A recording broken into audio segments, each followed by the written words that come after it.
La via di residenza è la stessa, solo qualche centinaio di metri li separa e nemmeno si conoscevano. Leonardo Gaggio ed Elisabetta Augelli si ritrovano una dozzina di ore dopo lì dove fumo e fiamme avevano squarciato la notte rischiando di causare un dramma. Praticamente io stavo tornando da casa verso di là, più o meno era l'1:50, ero in chiamata con la mia ragazza. A un certo momento, passando proprio per questa stradina qua, noto che si stava propagando un fumo gigantesco, anche pensavo che fosse in realtà fosse una grigliata, qualcosa del genere.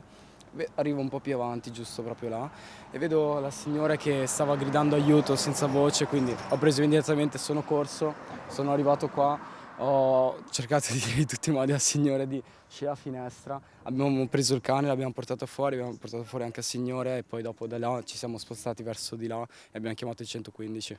L'intervento dei vigili del fuoco ha evitato che le fiamme si propagassero non solo all'abitazione colpita, ma anche a quelle vicine. Leonardo passava in bicicletta e non ha avuto esitazioni sul da farsi.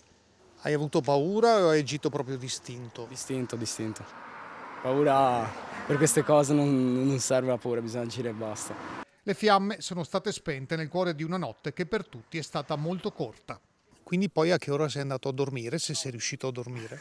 Verso le 5-6 del mattino. Poi sei tornato, sei rimasto qua, cosa hai fatto dopo che sono arrivati i pompieri? Dopo che sono arrivati i pompieri mi sono assicurato che arrivasse un amico, un familiare della signora e poi da lì me ne sono andato via.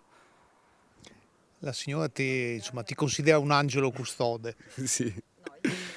Però io penso che non ho neanche fatto tanto, ho solamente fatto il giusto, il minimo che serviva.